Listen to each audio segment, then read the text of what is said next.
السلام علیکم ورحمۃ اللہ وبرکاتہ۔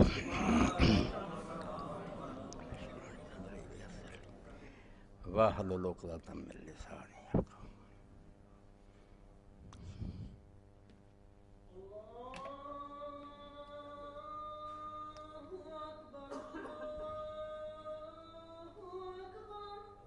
اللہ اکبر، اللہ اکبر۔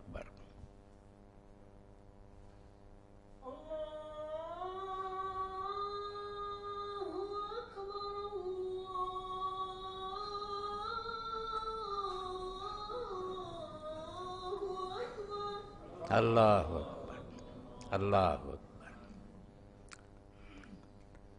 وحدہ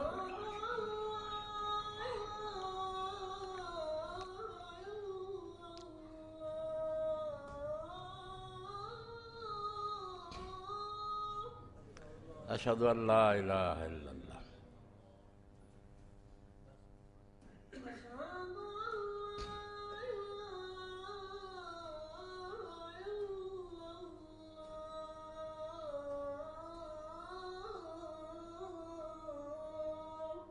اشہد ان لا الہ الا اللہ۔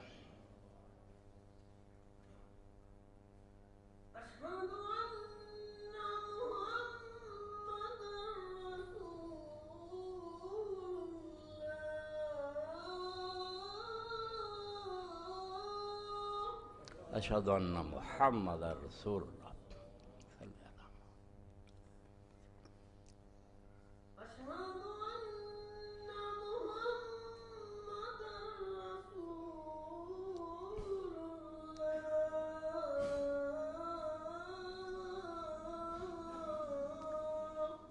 اشہد ان محمد رسول اللہ۔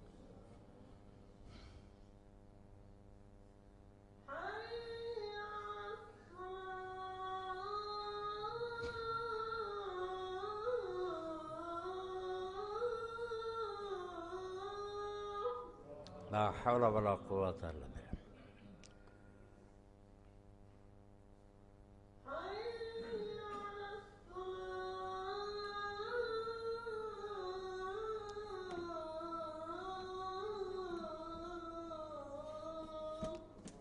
لا حول ولا قوة الا باللہ۔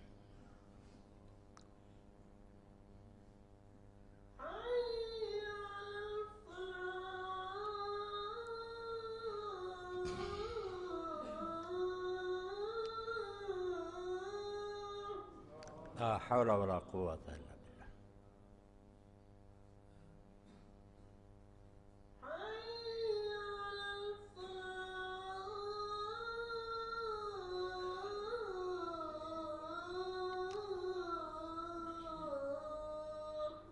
لا حول ولا قوة الا باللہ۔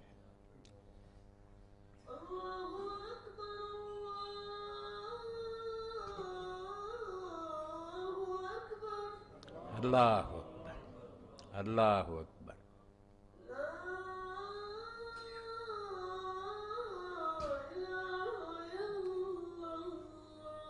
لا الہ الا اللہ، الا اللہ وحدہ لا شریک لہ، محمد عبدہ ورسولہ، رضیت باللہ ربا۔ اللہم صل علی محمد علی ابراہیم وعلی آل ابراہیم، محمد وعلی آل محمد۔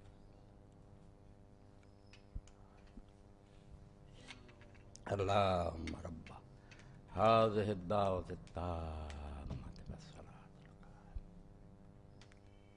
والفضيلة وبسمة محمودا الحمد للہ رب العالمین، وصلی اللہ تعالی علی عبد اللہ ورسولہ خاتم النبیین سیدنا و نبینا محمد وآلہ واصحابہ اجمعین، اما بعد۔ واجب الاحترام سامعین کرام، میں نے پچھلے خطبات میں بھی یہ بات عرض کی تھی، اور اس سال کا آخری خطبہ اس سلسلے کا آج کا ہی ہے۔ بات تو ایسی ہے کہ اس کو بیان کرتا ہی جاؤں مگر ختم کر رہا ہوں۔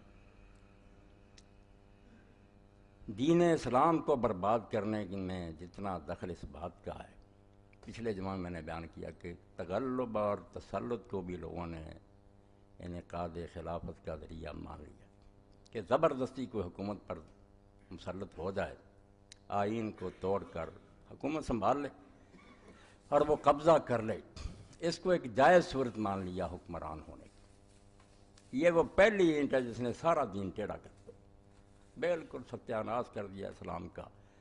دین اسلام میں خلافت منعقد ہونے کے لیے اور حکمران کے صحیح حکمران ہونے کے لیے اور کوئی صورت نہیں ہے، نہ استخلاف کا کوئی ولیعہدی کرے۔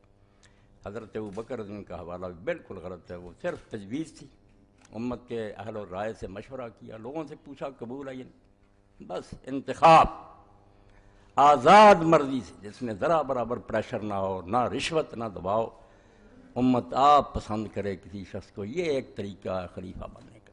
اس کے علاوہ سب طریقے ناجائز اور باطل اور دین کے خلاف ہیں۔ کوئی کسی کو ولی عہد نہیں مقرر کر سکتا، کوئی زبردستی حکومت پر نہیں بیٹھ سکتا۔ یہ سارے غاصب اور ظالم ہیں جو امت کا حق چھینتے ہیں، اور جیسے ہر وہ شخص جس سے کوئی چیز چھینی جائے اس کے لیے لازم ہے کہ جب موقع ملے وہ اپنی مغصوب چیز کو غاصب سے چھین لے۔ ان حکمرانوں سے جس طرح اقتدار چھینا جائے اور جب چھینا جائے وہ عین دین ہے۔ ایک دن کے لیے بھی ان کو صحیح حکمران ماننا اپنے اسلام کی نفی۔ کوئی مسلمان نہیں مان سکتا کہ یہ جائز حکمران ہے، نہیں، بیٹھے رہیں۔ ان کو ہم کہیں گے کہ وہ بالفعل حکمران ہے، ڈی فیکٹو، سنبھالے ہوئے چلا رہے، ٹھیک۔ اور یہ بھی اللہ کے دین نے بہت اچھا کیا، جس کو نہ سمجھنے کی وجہ سے لوگ پریشان ہوتے ہیں کہ جب آپ بتاتے ہیں کہ یہ غلط حکمران آ گئے تھے بنو امیہ کے، بنو عباس کے، تو لوگ ان کے پیچھے نمازیں کیوں پڑھتے رہے، ان کو زکوٰۃ کیوں دیتے رہے، ان کی عمارت میں حج کیوں کرتے رہے، ان کے ساتھ مل کر جہاد کیوں کرتے رہے؟ تو اس بات کو بھی آپ شروع میں ہی سمجھ لیں کہ یہ غاصب ہیں، ظالم ہیں، مگر امت کا کوئی کام نہیں رکے گا۔ ہم کرتے رہیں گے، گناہ ان کو ہوگا، کام نہیں رکیں گے۔ اگر وہ شریعت کے مطابق فیصلے کریں گے تو علماء اسلام نے کہا اگر باغی بھی ہوں اور وہ کسی علاقے پر قبضہ کر لیں تو ان کے قاضی اگر شریعت کے مطابق فیصلہ کریں اور بعد میں حکومت وہاں کنٹرول حاصل کر لے تو ان کے قاضیوں کے فیصلے برقرار رہیں گے جو شریعت کے مطابق ہوں گے۔ یہ ایک الگ بات ہے کہ کام نہیں رکیں گے دین کے، مگر وہ ظالم ہے، ڈی فیکٹو نہیں ہے، ڈی جیور نہیں ہے، بالحق نہیں ہے۔ یہ دو لفظ الگ کریں، بالفعل ہیں کہ سنبھالے ہوئے ہیں وہ۔ جیسے میں آج ممبر پر بیٹھا ہوں تو یہی حقیقت ہے کہ میں خطبہ دے رہا ہوں، مگر اگر لوگ سمجھیں یہ اس قابل نہیں ہے تو کہیں گے کہ بالحق نہیں ہے، ہونا نہیں چاہیے ہے۔ تو ایسے حکمران جو ان کے لیے لفظ کیا بالفعل کہ واقعتاً تو وہ باغ ڈور سنبھالے ہوئے ہیں، بے شک ظالمانہ ہی، مگر وہ حق کے مطابق خلیفے نہیں ہیں۔ مگر جب یہ سمت نے آہستہ آہستہ ملوکیت کے جبر سے نظریہ ضرورت کے تحت، کوئی دلیل نہیں ان کو ملی، نہ کہیں قرآن و سنت میں آتا کہ جو زبردستی بیٹھتے ہیں وہ خلیفے ہو جاتے ہیں، مگر یہ ڈر گئے۔ تلواریں جو تھیں جو اتنی بے نعام تھیں کہ مسلم، یہ جامع ترمذی میں ہم پڑھتے ہیں کہ حجاج ابن یوسف نے جن کو دربار میں لٹا کر چھری سے ذبح میں جو مارے کے برگ 1,20,000 تو وہ گنے گئے۔ اب کون مرتا ڈر کر وہ؟ اسی لیے حسن بصری فرماتے ہیں 1,00,000 آدمی ممبر کے پاس بیٹھا ہوتا تھا اور یہ خطبہ دیتا رہتا، بکواس کرتا، جمعہ کا وقت گزر جاتا، مغرب 3 نمازیں لوگوں نے کئی مرتبہ اکٹھی کی، ابھی جماعت جمعہ کی، پھر اسی وقت مغرب زور اثر کی، ساتھ ہی مگر ایک بندہ بھی نہیں کہتا تھا کہ اللہ کے لیے نماز تو پڑھاؤ۔ تلوار، اتنا جبر و استبداد امت کو بے بس کر۔ اس لیے علماء اسلام بھی پھر ملوکیت کے زیر اثر یہ مسئلہ بیان کرنے لگے کہ جیسے خلافت جو ہے نا وہ انتخاب سے ہوتی ہے، اسی طرح اگر کوئی زبردستی بیٹھ جائے تو وہ بھی خلیفہ جائز۔ یہ نہیں کہ ٹھیک ہے وہ ظالم بیٹھا، نہیں، بالحق کہہ دیا کہ جب اس کا حکم چل گیا یہی نظریہ ضرورت ہے جو ہماری عدالتوں نے پڑھا لی، بیٹھ گیا، اب کیا کریں۔ یہ پہلی اینٹ ہے جو غلط رکھی گئی، جس کے نتیجہ میں اس امت کی غیرت ختم ہو۔ ظالم بیٹھتے رہے، یہ تماشا دیکھتے رہے۔ تو پہلی بات تو آپ یہ سمجھیں نچوڑ کے طور پر کہ متغلب اور متسلط خلیفہ نہیں ہوتا۔ اس کے لیے خلیفہ یا حکمران کا لفظ بولنا بالکل دین کے ساتھ ٹھٹا ہے۔ وہ ظالم ہے جب تک بیٹھا، غاصب ہے، جب بھی اسے اقتدار چھینا جائے چھیننا چاہیے، اگر نہیں چھین سکتے تو بے بسی ہے، اللہ سے دعا کریں، مگر اپنے دل میں اس کا احترام نہ کریں۔ جیسے حضور فرماتے ہیں ان کے لیے لعنت کرو، بددعا، وہ کرتے رہے، آپ کے بس میں اتنا ہی کریں، جائز حکمران اگر آپ نے مان لیا، دل سے راضی ہو گئے، تو یہ ایسے ہی ہے کہ ایک شخص نے اپنا حق چھوڑ دیا، امت اپنے حق سے دستبردار ہوگی۔ تو پہلی بدماشی یہ ہوئی کہ کتابوں میں لوگ لکھنے لگے، پڑھاتے ہمیں علم کرام کی کتابوں میں کہ متغلب ہو جو ہے زبردستی بیٹھ جائے وہ بھی جائز خلیفہ۔ یہ صرف ملوکیت کا نتیجہ اسلام میں نہیں ہے۔ اور اسی سے دوسری اینٹ پھر یہ رکھ دی کہ جو ایسا ہے نا وہ جو جی چاہے کرے، اس کے خلاف آپ ریوولٹ نہیں کر سکتے، کوئی کوشش نہیں کر سکتے اس کو تخت سے اتارنے کے لیے جب تک وہ کھلم کھلا کافر نہ ہو جائے، ورنہ وہ فاسق ہو جائے، زنا کرے، ظلم کرے، شراب پیے، لوگوں کے مال چھین لے، اس کے خلاف کچھ نہیں کر سکتے۔ اور اس بارے میں لوگوں نے کہہ دیا کہ اس پر اجماع ہو گیا، اب فقہا متفق ہو گئے، مگر یہ اجماع بالکل باطل ہے، یہ نہ قرآن سے لیا نہ حدیث سے، مجبوری۔ جب بے بس ہو گیا تو یہ مسئلہ گڑ لیا کہ کچھ نہ ان کے خلاف کوشش کر۔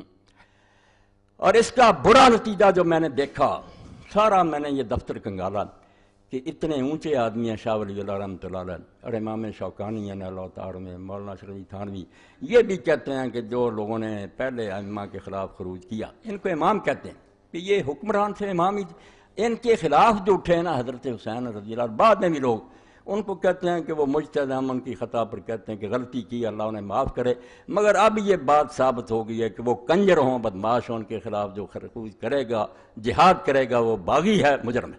یہ فیصلہ دے دیا انہوں نے کہ ان کو معافی، ابھی انہیں علم نہیں ہوتا۔ اب یہ مسئلہ سامنے آ گیا اور متواتر حدیثیں اس بارے میں کہ ظالم خلیفے کے خلاف آپ کچھ نہیں کر سکتے، یہ باقاعدہ کتابوں میں لکھا ہے عدالت الخوا کہ اب جو کرے گا نا ایسی کوشش، اگر وہ ولی بھی ہوگا تو بخشا نہیں جائے گا، وہ مجرم ہے۔ خلیفے کو کھلا ہاتھ دے دیا، خلیفہ کہا، خرابی کیا ہوئی؟ آپ دیکھ لیں کہ جنہوں نے ان کو امام اور خلیفہ کہا، وہ حدیثیں جن میں آتا تھا کہ امام کے خلاف خروج نہ کرو، میں جانتا ہوں ان میں یہ خلیفہ شاہ ولی اللہ مراد نہیں تھے، یہ خلیفے نہیں، یہ غاصب ہیں۔ آپ جو میں خلیفہ کہہ رہے ہیں کہ ان کے خلاف خروج نہ کریں، آپ دین سے ٹھٹا کر رہے ہیں۔ وہ ان خلیفوں کی بات ہے جو امت نے چنے، وہ ٹھیک ہے کہ اگر ایک شخص امت کا منتخب ہے، لوگوں نے اپنی آزاد مرضی سے اس کو چنا، تو وہ اگر بدکاری پر بھی چل پڑے، یہ سن لیں مسئلہ کلیئر کر دوں ورنہ آپ کو نہیں سمجھ آئے گا۔ یہ دین سیکھنا چاہیے، نماز روزے کو چھوڑیں، حکومت کی فکر کریں جو اسلام میں اصل ہے کہ دنیا پر راج کرنے کے لیے آپ آئے ہیں، نمازیں پڑھنے کے لیے نہیں آئے۔ اس میں یہ باتیں سمجھنی چاہیے کہ جائز حکومت کیا اور کب تک ہم نے ساتھ دینا، کب اس کو نہیں مانا۔ تو خلیفہ آپ کہتے کیوں اس کو کہ اس کے خلاف خروج نہ کرو؟ کس نے بتایا خلیفہ؟ چنا ہے اس کو کسی نے؟ یہ ظالم ہے، بدماش ہے، زبردستی قابض ہو گیا، جیسے میری زمین کو قبضہ گروپ چھین لے، وہ مالک ہو گیا کہ اس کی خرید و فروخت جائز ہو جائے۔ اور خلیفے کی بات کریں جس کو امت نے اپنی آزاد مرضی سے چنا، اس کے لیے یہی مسئلہ ہے کہ اگر وہ پہلے ہی فاسق ہے تو اگر امت بیعت بھی کرتی وہ بھی خلیفہ نہیں ہو سکے۔ یہ مسئلہ یاد رکھیں کہ اگر امت کی مرضی کے بغیر آیا پھر تو سرے سے نہیں، اور اگر امت نے بھی بالفرض چن لیا، سوء اختیار، غلط چناؤ کیا، وہ فاسق ہے، یہ بھی بیعت کا لازم ہے، وہ خلیفہ نہیں، اس کو کوئی خلیفے والا اختیار نہیں۔ مگر اگر چنتے وقت وہ نیک تھا، اب بگڑ گیا، یہ سمجھیں کہ ابتداءً فاسق نہیں تھا، اب بدکاری اس نے کرنی شروع کر دی۔ تو اس میں ہم بہت دیر تک دیکھیں گے کہ وہ بہت دین سے دور تو نہیں چلا گیا، اصلاح کی کوشش کریں گے، اس کے غلط حکم نہیں مانیں گے، یہ بھی حضور نے کہہ دیا، غلط حکم نہیں ماننا بے شک، مگر یہ خلیفہ جائز ہے، ہمارا چنا ہوا ہے، ہم بہت موقع دیں گے اس کو سنبھلے۔ حدیثیں ان کے لیے، انہوں نے ظلم کیا، ان ظالموں کے حق میں چسپاں کر دی جن کو ایک دن بھی خلیفہ نہیں لگا۔ یہ تو ایسے ہے کسی کی بیوی کو چھین کر لے جائے اغوا کر کے، اب وہ خاوند ہے کہ خاوند والی حدیثیں پڑھو کہ خاوند کی اطاعت کرو۔ خاوند وہ ہے جس سے شرعی نکاح ہوتا ہے، یہ خاوند نہیں ہے۔ آپ حدیثیں وہ پڑھ رہے ہیں جو اماموں اور خلیفوں کے بارے میں، اور لگا ان ظالموں پر ہیں، مگر یہ ان کی بھی بسی ہے، ظالموں کے دور میں پیدا ہوئے، ماریں پڑی، یہ غلط مسئلے لے گئے، اتنے بڑے بڑے امام غلط، بالکل دین کو تباہ کیا انہوں نے کہ مسلمانوں کی غیرت ختم ہو جائے۔ ظالم ایک دن کے لیے امام نہیں ہے، آپ امام اس کو کیوں کہتے ہیں؟ وہ خلیفہ نہیں، غاصب ہے۔ امت کا منتخب آدمی خلیفہ، اس کو اگر چنتے وقت کی غلطی ہوئی کہ آپ نے بدکار کو چن لیا، وہ بھی خلیفہ نہیں بنا، آپ کی بیعت غلط ہے، خلیفہ نہیں۔ اگر نیک چنا تھا، اگر بعد میں اس میں رد و بدل آ گیا، وہ فاسق ہو گیا، تو ٹھیک، بہت دیر تک دیکھیں۔ اس کے لیے حضور صلی اللہ علیہ وسلم نے یہ بات بیان فرمائی کہ یا تو وہ کھلا کافر ہو جائے پھر آپ اس کا تختہ الٹیں، مگر اس دوران میں غلط حکم نہیں مانیں گے۔ کوئی ماتحت نہیں کہہ سکتا کہ ظالم حاکم نے یہ غلط حکم دیا تھا اس لیے میں نے قتل کیا، لا طاعۃ فی معصیۃ اللہ، اللہ کے خلاف حکم دے گا وہ پھر بھی نہیں مانیں گے، جائز حکمران کا بھی جو ٹیڑھا ہو جائے، مگر بغاوت نہیں کریں گے۔ مسئلے ان کے لیے ہیں، صاف کرو، ورنہ شوکانی ارشاد ولی اللہ دین کا بیڑا غرق کر گیا کہ ظالموں کو اماموں والے حقوق دے دیے۔ ان کو امام بنایا کس نے؟ یہ تو ظالم چھین کر بیٹھ گئے۔ صحیح چنا تھا، جو نیک تھا، مگر اب تبدیل ہو گیا، فاسق ہو گیا، تو پھر ٹھیک ہے، اصلاح کی بہت کوشش کریں گے، سمجھائیں گے، جو رکاوٹ ڈال سکتے ہیں۔ غلط حکم نہیں مانیں گے، مگر بغاوت کے لیے کہا یا کھلا کافر ہو جائے یا نماز چھوڑ دے۔ نماز کا بھی بیان فرمایا کہ اگر وہ نماز چھوڑ دے، اب ہمارے یہاں کہ نہیں صدر مملکت نہ پڑے، وزیر اعظم، کوئی ہمیں فرق نہیں نظر آتا کیا ہے، مگر دین کی روح سے سمجھ لیں کہ جب نماز کوئی حکمران چھوڑتا ہے، اب وہ ایک دن کے لیے مسلمانوں کا حکمران نہیں، بے شک چنا تھا نا، اب نہیں وہ حکم لا ما قام صلاۃ، جب نماز ہی چھوڑ دی اس کم وقت نے، اب وہ اسلام کا کیا، کافر، بالکل وہ اس لائق ہے کہ فوراً اس کو اتار دیا جائے، اور جب تک نہیں اتارتے ہمیں کوشش کرنی چاہیے، طاقت حاصل کریں اس کو اتارے۔ نماز آخری نشانی ہے کہ اسلام سے اس کا کوئی تعلق ہے۔ اور ایک طرف آپ نے فرمایا کہ ایسی بات جس سے کفر ٹپکنا، کفر یہی نہیں کہ وہ کہہ دے میں نے کلمہ چھوڑا، ایسا شاید ہی کوئی کرے۔ شاہ اسماعیل شہید رحمۃ اللہ علیہ کی منصب امامت پڑھنی چاہیے، بہت اونچے آدمی تھے، انہوں نے بتایا کہ خلافت میں تبدیلی حکومت میں کیا آتی، اس میں ایک سلطنت کفر ہے، تو سلطنت کفر نہیں یہ ہندو ہو جائیں گے، نہیں ہوں گے، کلمہ پڑھیں گے، حج کریں گے، بیت اللہ کے اندر جائیں گے، کریں گے کیا، دین کی باتوں کا مذاق اڑائیں گے، قرآن کی بات ہوگی ٹھٹا، استخفاف کریں گے، کبھی داڑھی کا مذاق اڑائیں گے، کبھی برقعے کا اڑائیں گے، کبھی ہاتھ کاٹنے کا اڑائیں گے، یہ استخفاف دلیل ہوگا کہ اب یہ مسلمان نہیں ہے۔ کلمے کے انکار سے بڑھ کر یہ دلیل ہے، کلمے کوئی بات نہیں، استخفاف، دین کو ٹھٹا کر عمل نہ کریں تو کوتاہی ہے، مگر مذاق اڑائے گا۔ اسی لیے علماء اسلام نے کہا کوئی شخص بت کو سجدہ کر دیتا، زبان سے کلمہ پڑھتا، بھائی بت کے سجدے کو سب بچہ مسلمانوں کو جان رہا، یہ تو کافر کا کام، یہاں کلمہ نہیں دیکھا جائے گا، اس کا یہ عمل دلیل ہے کہ اب یہ مسلمان نہیں رہا۔ اور اسی طرح جس نے رسول کریم علیہ السلام کو معاذ اللہ گالی دے دی مسلم ہوتے ہوئے، اب کون بیوقوف سمجھے گا کہ یہ مسلمان رہا، کلمہ نہیں دیکھا۔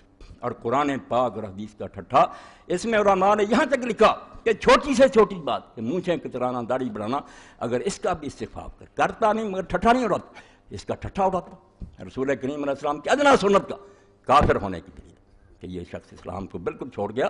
اس لیے یہ ساری بحثیں آپ ذہن میں رکھیں کہ حکمران اگر صحیح چنا تھا اس کی بات ہو رہی، جو چنا ہی نہیں یا پہلے سے ہی فاسق تھا، اس کی خلافت ایک دن کے لیے منعقد نہیں، اس کے لیے کوئی حدیث نہ پڑھیں کہ خلیفے کے خلاف، خلیفہ کہتے ہی کیوں آپ اس کو ظالم، وہ ایسے جیسے کوئی کسی کی بیوی اغوا کر کے لے گیا، کسی کے مکان پر ناجائز قبضہ کر لیا، اس کو وہ حدیثیں آپ اس کے لیے پڑھتے ہیں جو نیک لوگوں کے لیے، جو نیک تھا، عادل تھا، مسلمانوں نے اپنی وہ ہے صحیح حکمران۔ اور اگر وہ غلط ہو جاتا، بشر بدل گیا، وہ کفر تو نہیں کرتا، دین کا مذاق تو نہیں اڑاتا، اور نماز تو نہیں چھوڑ دی، یہ وہ حدود ہیں جہاں حضور نے فرمایا اب اس کی سلطنت جائے، کلمہ گو ہونے کے باوجود سلطنت کفر۔ وہ فارسی میں آپ لوگوں کو مل جائے یا اردو میں ترجمہ ہو گیا، منصب امامت کو پڑھنا چاہیے کہ مسلمانوں کا امام کیا ہے، یہ امام نہیں جو میں نماز پڑھاتا ہوں، امام وہ ہے جو سلطنت کا مالک ہے، پوری امت کو لے کر جا رہا ہے، وہ امام سیدھا ہونا چاہیے، وہ ٹیڑھا ہو گیا دین ٹیڑھا ہو جائے گا، مسجدوں میں نمازیں آہستہ آہستہ ختم ہو جائیں گی، بدماشی پھیل جائے گی، عورتیں ننگی ہو جائیں گی، اقتدار ہے اس کے پاس، اس امام کا ٹیڑھا نہیں ہونا چاہیے۔ اس کے لیے یہ باتیں واضح ہیں کہ امت کا چنا ہوا، چنتے وقت وہ بالکل عادل اور متقی ہو، بعد میں اگر اس میں خرابی ہو جائے تو وہ بغاوت کی حدیثیں اس کے لیے کہ وہاں کافی حد تک آپ ہم سوچیں گے غلط بات اس کی نہیں مانیں گے بالکل، مگر ملک میں خانہ جنگی بھی نہیں کریں گے تا وقتے کہ وہ دین کا مذاق نہ اڑانا شروع کر دے یا بالکل کھلم کھلا اسلام کے خلاف بکرانا شروع کر دے، پھر اس کے خلاف بغاوت عین دین ہے۔ تو شاہ ولی اللہ رحمۃ اللہ علیہ کہتے ہیں کہ متواتر بالمعنی روایتیں، اور شوکانی بھی کہتے ہیں وہ ان کے لیے جو امام تھے باقی امت کے چنے وہ غلط ہو گئے، ان کے لیے وہ سب دیکھا جائے گا، بہت دیر تک صبر کیا جائے گا، مگر جو ایک دن کے لیے ہمارے چنے ہوئے الیکشن امام نہیں ہے، وہ ظالم بیٹھ گئے، ان کو تو ہم برداشت بھی کر رہے ہیں ایسے ہی جیسے مرتا آدمی خنزیر کھاتا، بے بسی، ورنہ ہم دیر سے اگر قبول کر رہے ہیں ہمارا ایمان ہی ختم ہو جائے، برائی سے نفرت نہ رہے، دین کا ستیہ ناش ہو جائے، نہیں وہ صحیح ہے۔ تو اس لیے ایک تو یہ بات آپ سمجھیں کہ دین کی بربادی میں ان دو چیزوں کا دخل ہے، پورا اسلام اس سے ٹیڑھا ہو گیا، یہ نمازیں جو آہستہ آہستہ چھوٹ گئیں، امت میں کرپشن آ گئی، سارا نتیجہ امام ٹیڑھا ہو گیا، الناس علی دین ملوک، حکمران جب بگڑ جاتے ہیں تو لوگ ان کے طریقے پر چلتے ہیں، بالکل ماں روتے رہیں، درس ہوتے کچھ نہیں، بھائی سارا اقتدار ان کے پاس ہے، اسکول کالج ان کے پاس ہے، ذرائع جو ابلاغ ہیں ان کے پاس ہے، وہ ایک سیکنڈ میں ساری دنیا میں اپنی بات پھیلا سکتے ہیں، آپ کیا کریں گے؟ اس لیے اسلام میں سب سے زیادہ زور اس پر ہے کہ نہ نمازیں پڑھو، نہ رفع دین کرو، نہ امام دیکھو کہ جو سربراہ مملکت وہ تو ٹیڑھا نہیں ہو گیا، اگر ٹیڑھا اس کی فکر کرو، اگر یہ امام غلط ہو گیا، سربراہ غلط ہو گیا، آپ دین کو نہیں بچا سکتے، کارنر ہو جائے گا، آہستہ آہستہ یہ کونوں میں چلا جائے گا، دائرہ تنگ ہو جائے گا، اور تمہارے گھروں میں بھی دین نہیں رہنے دیں گے، تباہ ہو جائے گا سارا۔ تو دو مسئلے کہ جو زبردستی بیٹھ جائے اس کو بھی علماء نے کہہ دیا کہ جائز خلیفہ، اور دوسرا یہ کہ جو چاہے کرے ہم اس کے خلاف بغاوت نہیں کر سکتے۔ تو اس بارے میں احکام القرآن میں امام ابوبکر جساس کہتے ہیں، اور ان اہل حدیثوں کا رونا روتے ہیں، پچھلی مرتبہ میں کہا کئی ناراض ہوتے ہیں، دین کی بربادی میں سب سے زیادہ دخل ان کا ہے، انہوں نے یہ مسئلہ گڑھا کہ یہ سارے جو ہیں یہ خلیفے ہیں، ان کے خلاف بغاوت نہیں ہو سکتی، بالکل جھوٹا مسئلہ، ظالموں کی پشت پانی انہوں نے کی، جو حدیثیں صحیح حکمرانوں کے بارے میں تھیں وہ ان ظالموں کو دے دیں کہ تم خلیفے اور امام ہو، تمہارے خلاف جو اٹھتا ہے وہ دوزخی ہے، تم بڑی بڑی ہو، بے شک زنا کرو، چوری کرو، یہ انتہا درجے کے ظالم۔ دیکھتے ہیں وَهَذَا إِنَّمَا أَنكَرُوا عَلَيْهِ أَغْمَارُ أَصْحَابِ الْحَدِيثِ الَّذِينَ بِهِمْ فُقِدَ الْأَمْرُ بِالْمَعْرُوفِ وَالنَّهْيِ عَنِ الْمُنكَرِ، کہ دین کیوں برباد ہوا؟ یہ بیوقوف جو اہل حدیث پیدا ہو گئے، حدیثیں پڑھنے والے، جنہوں نے حدیثوں کو نہ سمجھا کہ یہ تو الیکٹڈ رہنمائی کی بات ہے، جو امت کے چنے ہوئے، جو نیک تھے، اب ٹیڑھے ہو رہے ہیں، باتیں تو ان کی، تم ان ظالموں کو کہہ رہے ہو کہ یہ خلیفے ہیں، ان کے خلاف بغاوت نہ کرو، امت اکٹھی اٹھو نہ ورنہ تم دوزخ میں جاؤ۔ تو امت کب اکٹھی ہے؟ امت سے تو پوچھا ہی کسی نے، زبردستی بیٹھ گئے ہیں، رشوت دے کر بیٹھ گئے ہیں، ڈنڈے کے زور سے بیٹھے یہ حکمران۔ تو فرماتے ہیں کہ امام ابو حنیفہ رحمۃ اللہ علیہ نے جو کہا کہ یہ ظالم حاکم جو ہیں یہ حاکم نہیں ہیں، ان کے خلاف جب موقع ملے جہاد کا، میں اسی بات سے خوش ہوں کہ ان اہل حدیثوں سے 1000 درجہ بہتر تھا ابو حنیفہ رحمۃ اللہ علیہ، امام مالک رحمۃ اللہ، جو دین کو سمجھتے تھے، شروع میں تھے، یہ سب ان کے بعد پیدا ہوئے، یہ ظالموں کے دور میں پیدا ہوئے ہیں، انہوں نے ظالموں کو ساتھ دیا، امام احمد ابن حنبل نے، ابن تیمیہ نے، ان سب نے یہی مسئلے گڑھے کہ جو بیٹھ گیا ان کا ساتھ دو، یہ جھوٹے، بالکل جھوٹے ہیں۔ سچے امام یہ تھے دونوں، جو پہلی اور دوسری صدی میں سے جو اٹھے، بالکل انہوں نے بنی عباس کے خلاف جہاد میں ساتھ دیا، انہوں نے بنی امیہ کے خلاف جہاد میں ساتھ دیا، اور یہاں تک ساتھ دیا کہ امام ابو حنیفہ رحمۃ اللہ علیہ سے ایک شخص نے پوچھا کہ یہ عبداللہ بن حسن کے بچے جو کھڑے ہوئے محمد نفس کیا اور یہ ابراہیم امام نے فرمایا 50 نفری حج کرنے سے زیادہ بہتر ہے کہ ان کا ساتھ ان ظالموں کا تختہ اٹھا۔ مسئلہ یہ تھا جس کو انہوں نے غرق کیا، شیخ الحدیث بنے بیٹھے ہیں، اجماع اس پر فقہا کا، کون ہے اجماع کرنے والے؟ وہ جو ظالموں کے زمانے میں پیدا ہوئے، جو وظیفے کھاتے رہے، وہ مسئلے کرتے ہیں کہ ان ظالموں کو سپورٹ کرو۔ ابو حنیفہ رحمۃ اللہ نے کہا 50 نفری حج کرنے سے بہتر ہے کہ ان کا ساتھ دو، اور اسی وجہ سے امام صاحب رحمۃ اللہ علیہ کو بعد میں مار پڑی، جیل خانے میں زبردستی زہر پیش کیا گیا، فرمایا میں نہیں پیوں گا، پلا دو، منہ کھول کر منصور کے لوگوں نے پلایا اور کوڑے مارے، امام کے بدن میں زہر اثر کر گیا، فرمایا مر جاؤں گا مگر میں یہ نہیں فتویٰ دوں گا کہ جو امت کے پوچھے بغیر زبردستی بیٹھ گئے ان کی بیعت ہے اور یہ خلیفے۔ اور امام مالک رحمۃ اللہ نے یہی بات کہی، لوگوں نے ان سے پوچھا کہ یہ بیعت جو لیتے ہیں، ان مولویوں سے پوچھا نا، شیخ الحدیثوں سے، انہوں نے کہا لوگ تو پھر جاتے ہیں، بیعت کرتے ہیں بعد میں پھر جاتے ہیں اور لوگوں کا ساتھ دے دیتے ہیں، نیک لوگوں کا، ہمارا تختہ اٹھنے کی۔ تو انہوں نے ایک حجاجی قسم نکالی، حجاج بن یوسف ظالم کے نام پر مشہور ہے، مولویوں نے بتایا کہ تم یہ قسم لیا کرو کہ میں بیعت کر رہا ہوں اس کی، اور اگر میں اس بیعت سے پھروں تو میری بیویوں کو طلاق، میرے غلام آزاد، اور میرا سارا مال اللہ کی راہ میں صدقہ، کہ یہ منواؤ اس سے تاکہ پھریں تو سب کچھ ہو جائے۔ اب امام مالک رحمۃ اللہ علیہ سے لوگوں نے پوچھا کہ یہ قسم لیتے ہیں عباسی؟ انہوں نے فرمایا یہ قسم کوئی قسم نہیں، اٹھا دیا کرو اور جب موقع میرے ان ظالموں کا تختہ ہو، ان کی بیعت کوئی بیعت اور نہ یہ قسمیں کوئی قسمیں، یہ زبردستی ہے۔ اسی لیے امام صاحب کو جو مار پڑی نا کہ فتویٰ دو کہ زبردستی کی طلاق، وہ طلاق کا مسئلہ نہیں تھا، حکومت کا مسئلہ تھا، کہ اگر یہ بات ہوئی کہ طلاق المکرہ ایسا بھی زبردستی سے اس طرح منوائی ہوئی طلاق نہیں ہوتی تو لوگ تو پھر جائیں گے، پھر جاتے تھے اور تختہ اٹھتے تھے۔ تو امام صاحب نے کہا یہ کوئی طلاق نہیں، پھر جائے گا۔ اس پر انہیں بھی بیچاروں کو مار پڑی، ان کے بازو نکل گئے۔ اس لیے سید ابو الحسن ندوی فرماتے ہیں مالک اور ابو حنیفہ سے بڑا امام اس امت میں کون ہے؟ جب انہوں نے فتویٰ دیا کہ مسلمان حکمران جو ان کے خلاف بغاوت کرو، سب لوگوں کے فتوے جھوٹے، فتوے ان کے سچے ہیں جو امام تھے پہلی صدی کے، جنہیں جو صحابہ اور تابعین سے ملے تھے، بالکل ٹھیک۔ تو کہتے ہیں قاضی ابوبکر جساس کہ یہ جاہل اہل حدیث جو پیدا ہوئے، جن کی وجہ سے امت میں نیکی کا حکم دینا اور برائی کا حکم، برائی سے روکنا ختم، مٹایا انہوں نے کہ ظالموں کو کچھ نہ کہو، بیٹھے رہو۔ امام احمد بھی کہتے تھے یہ عباسی ظالم جو ان کا ساتھ دو، ابن تیمیہ بھی ساری عمر یہ پرچار کرتے۔ یہ ابن حزم تھا نیک اللہ کا بندہ، جس نے کہا جب بھی کوئی عادل آدمی کھڑا ہو جائے اس حکمران سے زیادہ نیک تو زیادہ نیک کا ساتھ دو. وہ باغی نہیں، حکمران باغی. جو تخت پر بیٹھا باغی وہ ہے جو دین کو چھوڑے بیٹھا، اس کا ساتھ دو ریت میں سے جو اٹھا ہے مقابلے میں. وہ نیک اٹھا ہے اہل حدیثوں میں سے جس کی المحلہ میں یہ مسئلہ واضح ہوا، اور اس نے دلیلیں دیں کہ کون ہے اجماع کرنے والا فقیہ. حسین رضی اللہ عنہ سے ابن زبیر سے، اور جو مدینہ شریف سے اٹھے تھے صحابہ الحرہ، صحابہ اور تابعین، ان سے بڑا کون فقیہ پیدا ہوا؟ وہ اٹھے نہیں تھے یزید کے خلاف. اور دوسرا کون ہو تم اس قسم کے فتوے؟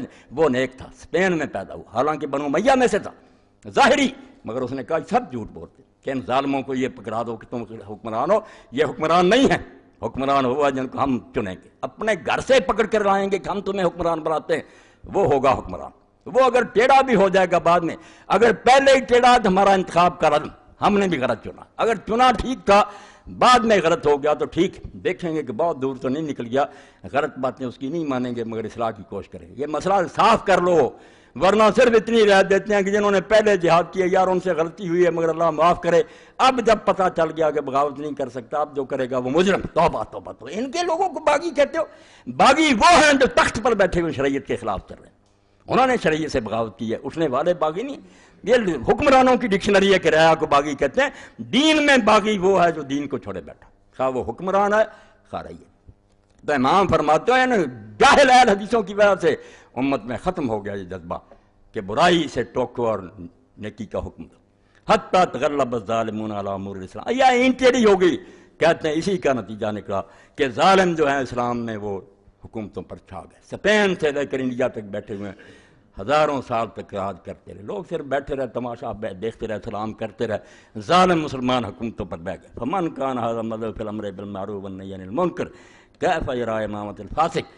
وہ کہتے ہیں تم لگاتے ہو کہ ابو حنیفہ رحمۃ اللہ علیہ نے کیا کہ بدماش کی حکومت جائز ہے، جس کا مطلب یہ تھا کہ 50 نفلی حج کرنے سے بہتر ہے کہ ان ظالموں کے خلاف جو اٹھے ان کا ساتھ.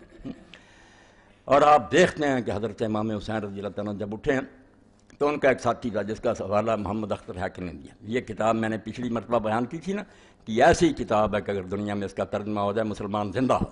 اور جس کا جب اس پر PhD کی ڈگری دی اوزائی یونیورسٹی کے لوگوں نے تو انہوں نے کہا اگر اس سے آگے کوئی ڈگری ہوتی دیتے. 3 جلدوں میں الجہاد والقتال، اس سے اعلیٰ کتاب اسلام میں کوئی نہیں لکھی. تو ایک فصل اس نے لکھی ہے کہ یہ ظالم جو حکومت پر بیٹھتے ہیں کون ان کو خلیفہ کہتا.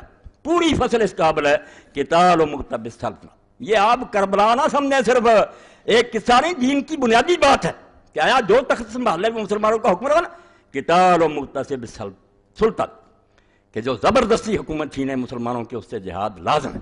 وہ ایک دن کے لیے ہمارا حکمران نہیں، اس سے حکومت چھیننی دین ہے. اس پر بحث کرتے جاتے ہیں اور یہی سمجھاتے ہیں کہ بھائی خلیفہ اور حکمران اس کو کہیں گے جو مسلمانوں کا چنا ہوا.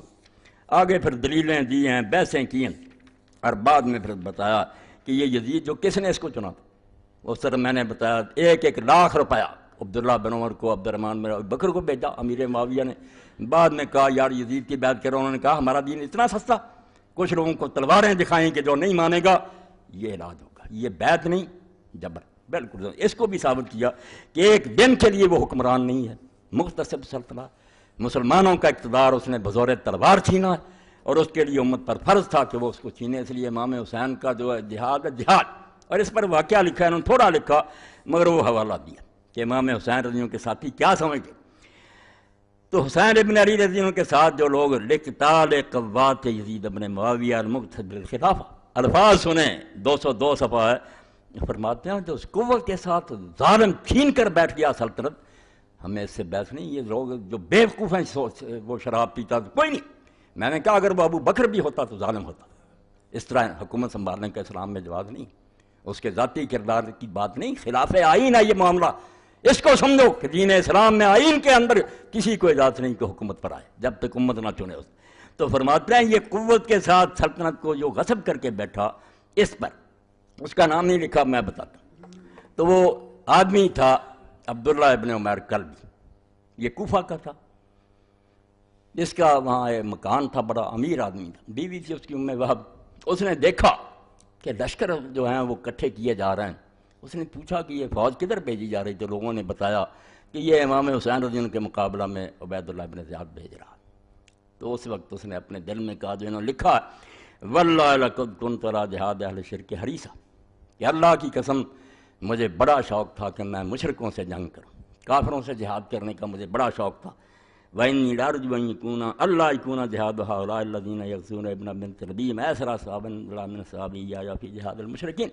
مگر اب مجھے اللہ سے امید ہے کہ مشرکوں کے ساتھ جہاد سے جو مجھے ثواب ملنا تھا اس سے زیادہ ثواب ہوگا جب میں ان ظالموں سے لڑوں گا جو اللہ کے رسول کی بیٹی کے بیٹے کے ساتھ لڑنے جا رہے ہیں، جو فرزند رسول کے ساتھ لڑنے کے لیے جا رہے ہیں، ان سے میں جہاد کروں گا تو وہ کافروں کی بجائے زیادہ مناسب۔ یہ ہے اصل دین جو گم کر دیا ان مولویوں نے فتوے دے دے کہ جو خبیث بیٹھ جائے حکمران ہے۔ اور وہ گیا پھر اپنی بیوی ام بہب کے پاس، اس نے کہا ام بہب سن لا، میرا تیرا بڑا پیار تھا مگر میں نے ایک فیصلہ کر لیا۔ یہ بات ہے کہ میں نے لشکر دیکھے ہیں، وہ ظالم جا رہے ہیں فرزند رسول کے مقابلہ میں، اب میں جا رہا ہوں۔ اس نے کہا اللہ آپ کا یہ فیصلہ آپ کو مبارک کرے، میں ساتھ جاؤں۔ لے گیا حضرت امام حسین رضی اللہ عنہ سے جا کر ملا، ساری بات سنائی۔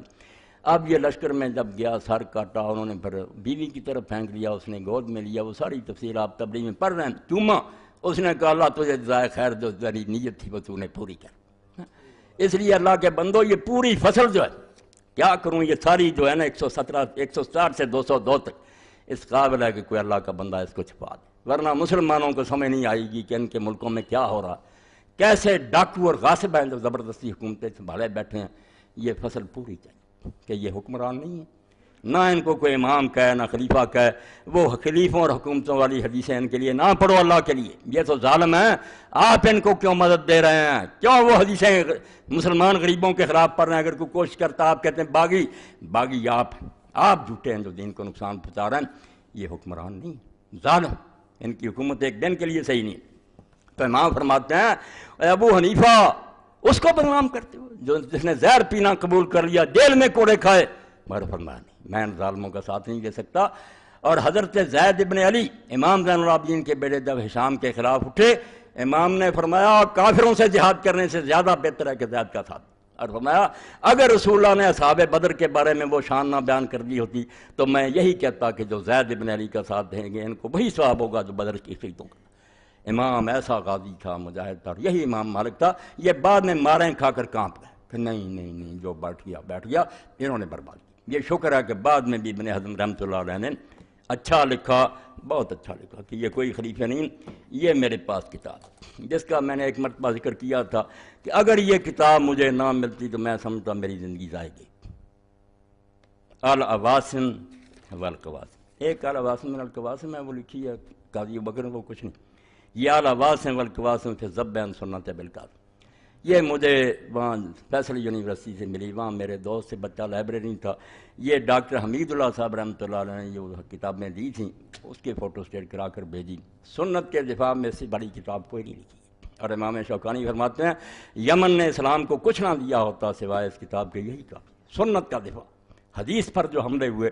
اب ان لوگوں نے، یمن کے لوگوں نے کہا ہے محمد بن ابراہیم وزیر کیسے اہل سنت کے مذہب کو مانتے پھرتے ہو، جو کہتے ہیں کہ ظالم بھی خلیفے اور یزید کے خلاف اٹھنے والے باغی ان میں شامل ہو گیا۔ اس نے پھر اہل سنت کی کتابوں میں پوری فصل لکھی کہ آپ نے اہل سنت کی کتابیں نہیں پڑھی، یہ بیوقوف اور نادان ہیں جو ایسی باتیں کہتے ہیں، یہ پڑھو امام ظہبی سارے ابن حزم سب ملعون کہتے ہیں یزید کے اور سارے کوئی خلیفہ نہیں، اور اس نے بچایا، ورنہ وہ یمنی لے گئے تھے کہ یہ اہل سنت کا مطلب ہے جو ظالموں کی حمایت کرتا۔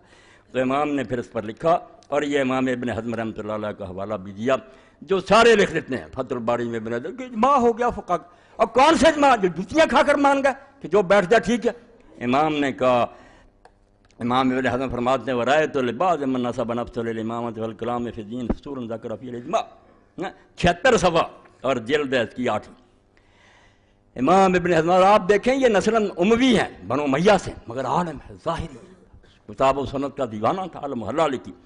وہ کہتے ہیں میں نے ایک شخص کو دیکھا جو اپنے آپ کو دین کا عالم کہتا ہے اور کتابیں لکھتا ہے، اس نے ایک کتاب لکھی ہے جس میں ذکر کیا اجماع کا کہ اجماع ہو گیا، ساری امت متفق، فاتا فی اب کلام اللہ سکتان الکان اسلم له فی اخرى، کہتے ہیں اس میں ایسی باتیں اس نے کہیں کہ اگر وہ اس سے خاموش رہتا، نہ لکھتا تو اس کی عاقبت کے لیے اچھا ہوتا۔ اس نے اپنی عاقبت گندی کی وہ سے لے کر ایسی باتیں کی، بل الخرسکان اسلم له، بلکہ وہ گنگا پیدا ہوتا تو اس کے لیے اچھا تھا، ایسی کتاب لکھنے سے وہ گنگا رہتا۔ امام لکھتا ہے جس میں دین کی غیرت تھی، وہ شیخ الحدیث نہیں تھا کہ چندے لو ملوکیتوں سے اور کھاؤ، مدرسے چلاؤ اور کہو ملوکیت ٹھیک ہے، ملوکیت جو اسلام میں کہ در دین اس ملوکیت حرام اس، اقبال فرماتے ہیں اس نبی کے معنی جس کے دین میں ملوکیت کفر ہے، بندہ ملک بن جائے کہ میں بادشاہ ہوں تو مسکراہٹ میں ساتھ دیتے ہو، ظالم بادشاہوں کا پیسے کھاتے ہیں، ان سے فنڈ لیتے ہیں اور مدرسے چلاتے ہیں، ان کی حمایت کرتے ہیں۔ تو فرماتے ہیں اگر وہ گنگا ہوتا اچھا تھا، وہ ابن مجاہد البصری المتکلم الطائی للمقرئ، کون ہے وہ؟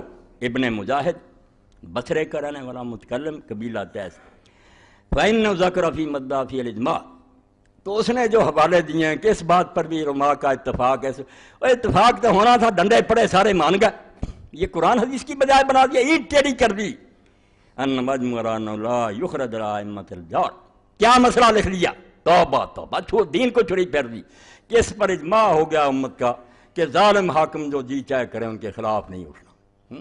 اس کو ابن حزم کہتے ہیں کاش یہ گنگا ہوتا، نہ کتاب لکھتا، اس کی عاقبت سنور جاتی۔ فاستعظمت ذلک، تمام فرماتا میں کانپ گیا، یہ مسئلہ دیکھ کر میرے رونگٹے کھڑے ہو گئے کہ ظالم دین کو ذبح کر دیں، کہ ظالم بیٹھ جائیں ان کے خلاف نہ اٹھو۔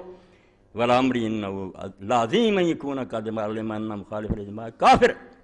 اور اللہ کی قسم اس سے بڑا جرم مجھے یہ نظر آیا کہ اس کو یہ بھی نہیں پتا کہ اگر اجماع ہے تو جو اجماع کے خلاف کریں گے تو کافر ہو جائیں گے۔ اجماع چھوٹی بات ہوتی ہے کہ سارے عالم متفق ہیں، پھر جو اس سے باہر نکلے مسلمان رہے گا کافر ہو جائے گا۔ فَيُلْقِي هَذَا إِلَى النَّاسِ، لوگوں کو لے کر دیے، وَقَدْ عَلِمَ أَنَّ أَفَاضِلَ الصَّحَابَةِ وَبَقِيَّةَ السَّلَفِ يَوْمَ الْحَرَّةِ خَرَجُوا عَلَى يَزِيدَ بْنِ مُعَاوِيَہ، کہتا ہے اس کو پتہ نہیں تھا، مولوی بنا پھرتا تھا کہ حرہ کے دن پورا مدینہ سارے صحابہ اور تابعین جو زندہ تھے وہ یزید کے خلاف اٹھے ہی نہیں اٹھے، تو اجماع اگر ہے تو کافر ہو گئے سارے، سارا مدینہ جتنے زندہ تھے مہاجر انصار، امام حسین تنہا نہیں رہا۔ یہ باتیں جھوٹی ہیں کہ ساری امت ساتھ تھی، صرف یہ گنگے تھے، ڈرے ہوئے تھے۔ جب امام حسین نے شہادت دے کر جرأت دلائی، پورا مدینہ بھاگ، ایک بھی نہیں رہا ابن عمر کے سوا۔ ابن عمر تو کمزور آدمی تھے، جو بیٹھ گیا اس کا ساتھ دیتے، ڈرتے بیچارے، مگر باقی سارا مدینہ مہاجر انصار بھاگ۔ 3 دن مدینہ شریف پر تباہ کیا گیا۔ چلو ان بیچاروں کس میں شہادت دی؟ تو فرماتے ہیں یہ مولوی جو تھا ابن مجاہد تائی، اس کو پتہ نہیں تھا کہ افاضل صحابہ جو چوٹی کے صحابہ تھے، وبقیۃ السلف، اور جو نیک لوگ زندہ تھے سو یوم الحرہ، اور مدینے والی جنگ میں کربلا کے بعد خرجوا علی یزید بن معاویہ وان ابن زبیر ومن تاب من خیار الناس خرجوا علیہ۔ اور اس کو یہ بھی شرم نہیں آئی کہ عبداللہ ابن زبیر جیسا صحابی اور ان گنت مسلمان اس کے تحت مکہ میں اور مدینہ میں یزید کے خلاف نہیں اٹھے اور سارے علاقے چھین کر وہ خلیفہ نہیں بنے۔ وان الحسین ابن علی ومن تاب من خیار المسلمین خرجوا علیہ ایذن رضی اللہ عنہ الخارجین علیہ ولانا قتلۃ، کہتا حسین ابن علی اور ان کے ساتھ جو نیک مسلمان تھے سارے اٹھے اور دعا سن لیں، کٹڑ اہل حدیث ظاہری اموی کیا دعا کرتا، یہی میری دعا، ناراض ہوں لعنت پر، کرتا ہوں لعنت ان پر، رضی اللہ عنہ الخارجین علیہ، جو یزید کے خلاف اٹھے تھے اللہ ان سے راضی ہو، ولانا قتلتہم، اور جنہوں نے ان کو قتل کیا نیک لوگوں کو اللہ کی ان پر لعنت، وہ سارے حکومت کے عامیوں پر اللہ کی لعنت۔ وان الحسن البصری وکابر التابعین خرجوا علی الحجاج بسیوفہ، اور اس کے بعد کہتا 4000 قرآن کا عالم جو ساری دنیا میں تھا قراء، وہ سارے قرآن کو ماننے والے میدان میں آئے کہ نہیں؟ قراء کا جنگ حجاج بن یوسف کے خلاف تلواریں لے کر نہیں آئے، سعید بن جبیر جیسے آترا ہؤلاء کفر۔ وہ کہتا ابن مجاہد تائی جو فتویٰ دیتا کیا یہ سارے کافر ہو گئے؟ اگر اجماع تھا تو یہ سارے صحابہ اور تابعین کافر ہیں؟ بل واللہ من کفرہم فہو حق بالکفر منہم، بلکہ اللہ کی قسم جو ان کو کافر کہتا ہے وہ زیادہ لائق ہے کہ اس بدماش کو کافر کہا جائے، کافر تو ہے وہ نہیں تھی۔ وَالْأَمْرِ لَوْ كَانَ اخْتِلَافٌ يَخْفَىٰ عَلَىٰ ظَرْنَا، اور کہتے ہیں اگر کوئی ایسا اختلاف ہوتا کہ وہ چھپا ہوا ہوتا پھر بھی ہم معذور سمجھتے کہ اس بیوقوف کو علم نہیں ہوا، مگر یہ تو آسمان کے سورج کی طرح پتہ ہے کہ مدینہ سارا اور مکہ اور مصر و شام سارے خلاف اٹھے تھے ان کے۔ وَلَٰكِنَّهُ مشہور یعرف اکثر من فی الاسواق والمقدرات فی قدورہن الاشتہار، مگر یہ تو ایسا مسئلہ ہے جو مشہور ہے جس کو بازاروں میں گھومنے والے بچے عورتیں بھی جانتے کہ مدینہ اٹھا تھا، حسین اٹھے تھے، تابعین اٹھے تھے، اور پردوں میں چھپی ہوئی عورتیں بھی جانتی ہیں کہ ایسا ہوا تھا۔ وَلَٰكِنْ يَحِقُّ عَلَى الْمَرْءِ أَن يَخْتِمَ كَلَامَهُ وَيُضِمَّ إِلَىٰ بَعْدَ التَّحْقِيقِ الْمَحْضِ، تو چاہیے کہ جس کو اللہ نے عقل دی ہے وہ اپنے کلام کو لگام دے، کتابیں لکھنے سے پہلے 1000 مرتبہ سوچے کہ میں کیا بکنے لگاؤں، وَيَعْلَمَ اللَّهُ تَعَالَىٰ بِالْمِرْصَادِ، اور سوچے کہ جو میں کہہ رہا ہوں اللہ دیکھ رہا، میں نے اس کا حساب، ناراض ہوئے ہیں۔ وَأَنَّ كَلَامَ الْمَرْءِ مَحْسُوبٌ مَكْتُوبٌ مَسْئُولٌ عَنْهُ يَوْمَ الْقِيَامَةِ، اور پتہ ہے کہ ایک ایک بات پر تو اسے سوال ہوگا اللہ کے ہاں مقلدن اجر من اتبع وزرہ، جو تیری بات سن کر اس پر چلیں گے یا اس کا ثواب تجھے ملے گا، یا جتنوں کو تو گمراہ کر کے مرا سب کا تجھے عذاب ہوگا۔ انتہا بحروف وقرر رفقی جمال الدین الرحیم لم یعترض، کہتے ہیں جمال الدین فقیم نے یہ ساری عبارت لکھی، اس کو قائم رکھا، کوئی اعتراض نہیں کیا۔ یہ میں نے حوالہ پڑھ دیا کہ ظاہری ہے کہ ابن حزم کی عالم محلہ ایر حدیث بھی وہاں نہیں جاتے جہاں تک وہ گیا، بالکل خالص کتاب و سنت اور بنو امیہ سے، مگر وہ کہتا تم ان ظالموں کی حمایت کرتے ہو، ان کا کہتے ہو کہ یہ خلیفے ہیں۔ یہ ایسے ہی جیسے کسی کی بیوی کو لے گیا آپ اس کو خامد کہنے لگے، اور خامد والی حدیثیں پڑھیں، خامد کی نافرمانی نہیں کرے، وہ خامد ہو تو ہے نا، حدیثیں خامد کی آپ اسے اغوا کرنے والے پر پڑھ رہے ہیں۔ جو امت کو اغوا کر گیا، غصب کر لی خلافت اس نے، امت نے نہیں چنا، وہ کب ہے خلیفہ؟ کیا آپ وہ حدیثیں پڑھیں باغیوں والی؟ یہ دوسری دیکھیں، یہ قاضی ابو بکر بن جساس ہے، ان کی تفسیر ہے احکام القرآن، 4 جلد سورہ حجرات۔ تو فرماتے ہیں کہ امام مالک رحمۃ اللہ علیہ سے پوچھا کہ اگر کوئی ظالم بیٹھ گیا، اس کے خلاف لوگ اٹھے، بغاوت جس کو جرم بنا دیا، بغاوت حکومت کی نظر میں کرایہ کے اٹھی، یہ نہ دیکھا کہ بغاوت تو زیادتی کو کہتے ہیں، اگر حکمران زیادتی کر رہا وہ باغی، اگر رعیت زیادتی کر رہی وہ باغی۔ باغی کوئی ایسی ٹرم نہیں ہے کہ وہ ایک ہی معنی ہے، بدلتی نسبتی بات ہے، جو حق سے ہٹے گا باغی۔ وقد روى ابن القاسم عن مالک، یہ 1709 سوال چوتھی، ام مالک اذا خرج علی الامام العدل خارج وجب الدفع علیہ مثل عمر بن عبدالعزیز۔ امام مالک نے فرمایا اگر تو کوئی حکمران ہے عادل، عمر بن عبدالعزیز جیسا، پھر کوئی خبیث اٹھتا اور امت میں گڑبڑ ڈالتا، تو پھر فرض ہے کہ لوگ اس عادل حکمران کا ساتھ، اس خلیفہ کا ساتھ دیں، اس ظالم کا سر کچلیں۔ فاما غیر فدا ينتقم اللہ من ظالم مثلہ، اگر کوئی ظالم ہے اور ظالم ہی اٹھ کھڑا ہوا، ہاں، تو پھر کسی کا بھی ساتھ نہ دیں، اللہ کو نبٹ میں دیں کہ وہ ظالم سے ظالم کو جوتیاں مروا رہا ہے، آپ تماشا دیکھیں، ہاں، ظالم ہے تو ظالم سے بہتر ہے۔ ثم ينتقم من كلاهما، پھر اللہ ان دونوں سے بدلہ لے گا قیامت کے دن۔ قال اللہ تعالیٰ فاذا جاء وعد اولاما، یہ پڑھا قال مالک اذا بوجل الامام فقام علیہ اخوانہ قتل اذا کان له ولد۔ یہ سن لیں مسئلہ، یہ ساری حدیثیں کتابت میں شیوخوں کو جا کر پڑھا دیں کہ یہ حدیثیں ظالموں کے لیے نہ خدا کے لیے پڑھیں، جو دین میں خلیفہ کے چنا ہوا یہ ہے ان کے لیے، بالکل اس کی صرف نافرمانی کریں گے ہم غلط بات میں، مگر بغاوت نہیں کریں، کافی حد تک برداشت کریں گے جب تک انتہا نہ ہوگی۔ تو امام مالک فرماتے ہیں جب کسی امام کی بیعت ہو جائے، بیعت آپ نے کئی خطبوں میں سنا ہے، اس کا نام نہیں کہ میں کوشش کروں گا لوگوں سے ریفرینڈم کرا لوں، یہ تو پتہ کہ ڈنڈا ہے، لوگ بیٹھے ہوئے اوپر، لوگ دیں گے ووٹ، بے شک 10% ہی آئیں، فرض کر لیا جائے گا کہ 99% آئیں، ہم دیکھتے ہیں نا یہ تو آگے، یہ نہیں بیعت وہی ہے کہ سارے گھر میں بیٹھے ہیں، کسی کے پاس حکومت نہیں ہے، لوگ خود جا کر کہتے ہیں ابو بکر ہم آپ کو حکمران بنائیں، یہ بیعت کہ لوگ سودا بیچتے ہیں کہ ہم نے اپنی جو امانت تھی وہ آپ کے پر فرمایا جب خلیفے کی بیعت ہو جائے تو پھر اس کے بھائی اس کے خلاف اٹھ کھڑے ہوں، تو جنگ کی جائے گی ان بھائیوں کے خلاف اگر پہلا آدمی عادل ہوگا، پہلا حکمران عادل ہے نا، خام خواہ یہ اٹھ کھڑے فاما ہؤلاء فلا بیعۃ لهم اذا كان بوجھ لهم الخوف، اور اگر یہ لوگ جو ہیں اپنے زمانے کے کہا بنو عباس بیعت وہ بھی لیتے تھے، بیٹھ گئے لو بیعت، کس کی موت آئی ہوئی کہ بیعت نہ کرے، ہاں جی ہاں جی ہاں جی ٹھیک ہے ٹھیک ہے ٹھیک ہے، ضمیر بیچنے والے تو ہر زمانے میں، تو امام مالک فرماتے فاما ہؤلاء فلا بیعۃ لهم، یہ ہمارے زمانے کے جو ہے نا منصور صفا وغیرہ ان کی بیعت کوئی بیعت نہیں ہے، بے شک ہاتھ میں ہاتھ لے لیں لوگوں سے منع، یہ بیعت کوئی نہیں، اذا کان بوجھ لهم الخوف، ان کی بیعت لوگ خوف کی وجہ سے کرتے ہیں، ڈرتے وہ کرتے ہیں، یہ وہ بیعت نہیں ہے جو رضامندی سے ہوتی۔ تو یہ بھی بحث میں نے پڑھ دی کہ ظالم جو ہے نا ان کے خلاف اٹھنے والا جو ان کا ساتھ دو بشرطے کہ وہ عادل ہو، دوسرا جو ہے وہ جھوٹا، وہ حکمران بھی اس کا کوئی حق۔ یہ ہیں امام ابن حجر، یہ لکھتے ہیں 12ویں جلد فتح الباری۔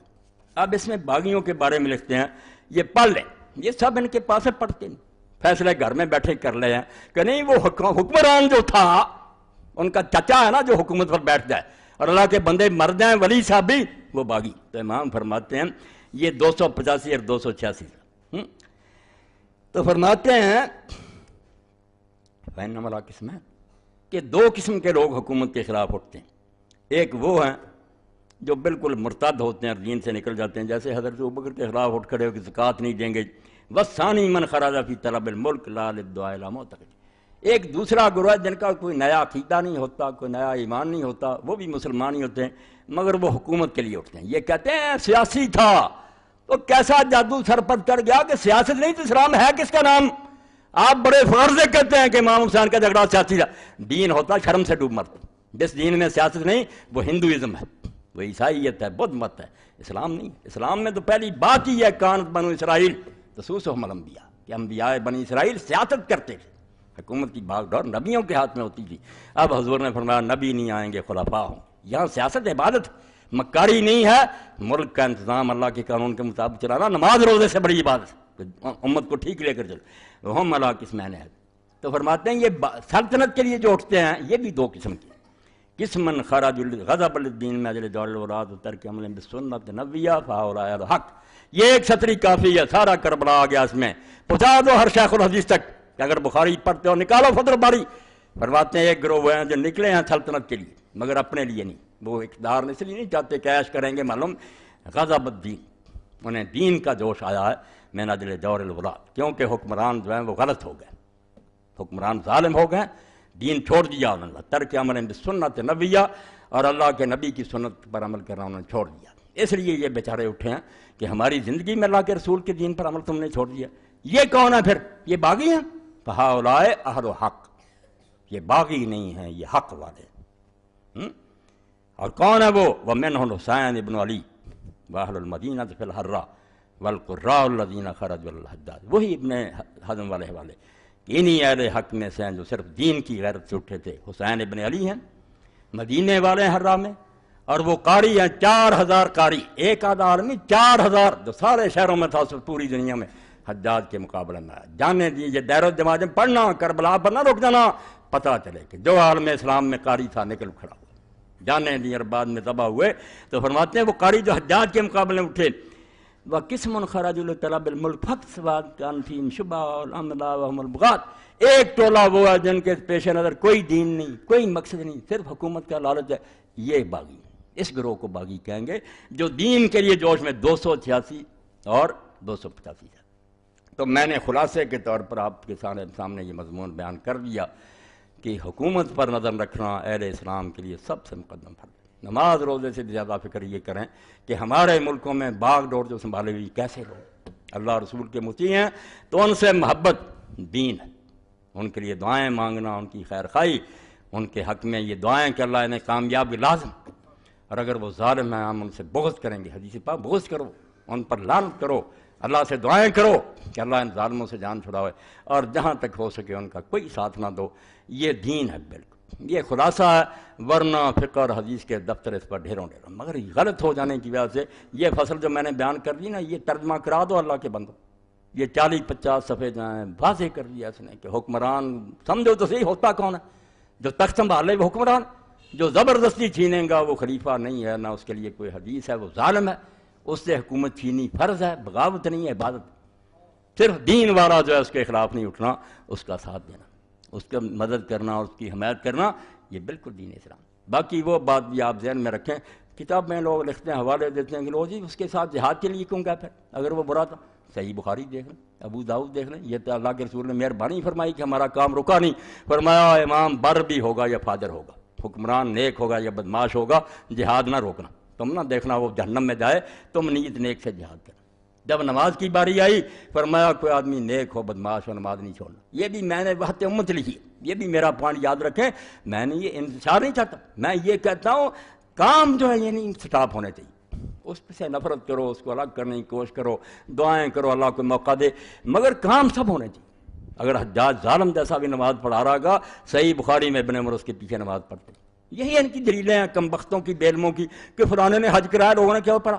بھائی کہیں دین میں آتا جو حج پڑھائے گا ولی ہونا چاہیے، فاسق پڑھاتے رہے لوگ ان کے پیچھے پڑھتے رہے۔ علماء نے اس سے نتیجہ یہ نکالا کہ فاسق کی امامت بھی جائز ہے، اور جب دلیل تھی ہے کہ کیوں بدکار کے پیچھے نماز جائز ہے، فرماتے ہیں لوگوں نے حجاج کے پیچھے نہیں پڑھی، وہ افسق اہل البریہ، امام ابن فرماتے ہو کائنات میں سب سے بڑا بدماش تھا، لوگ اس کے پیچھے نماز پڑھتے تھے۔ اس لیے نماز جو مولوی کہے نا سن لو، کسی مولوی کی بات نہیں ماننی، ہر فرقے کے پیچھے پڑھو، ہر شخص کے پیچھے پڑھو، اس کے اعمال اس کے ساتھ۔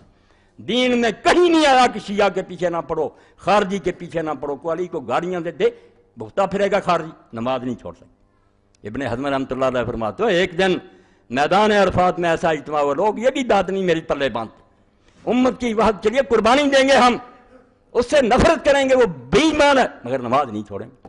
نماز اگر ہم الگ کریں گے دین کے ٹکڑے ہو جائے گا۔ نماز مسلمانوں کی وحدت ہے، اسی مسجد میں ہو رہی ہے، قبلہ پڑھ رہا، قرآن پڑھ رہا، تو 3 گروہ آ گئے میدان عرفات میں، تینوں کا آپس میں جھگڑا تھا اس زمانے میں حکومت کا۔ ایک طرف عبداللہ بن زبیر رضی اللہ عنہ کا کیمپ تھا، ایک طرف عبد الملک بن مروان کے لوگ تھے، ایک طرف نجدہ خارجی تھا۔ ابن عمر ان جھگڑوں میں نہیں آتے تھے کہ مسلمانوں کا فساد میں نہیں ہوں، مگر نماز ان سب کے پیچھے پڑھتے تھے، جو مسلح پر قابض ہو جاتا تھا یہ پڑھتے۔ تو لوگوں نے ان سے پوچھا کہ آپ نماز سب کے پیچھے پڑھ، فرمایا اور قرآن نے کہا تعاونوا علی البر والتقوی، جب نیکی کی کوئی آواز دینا حی علی الصلاۃ، تو میں کیوں نہ اس کی مانوں؟ اس وقت کوئی برائی کے لیے کہہ رہا، جب وہ کہے گا مسلمانوں کو قتل کریں نہیں مانوں گا، تو نماز نہ خدا کے لیے چھوڑے۔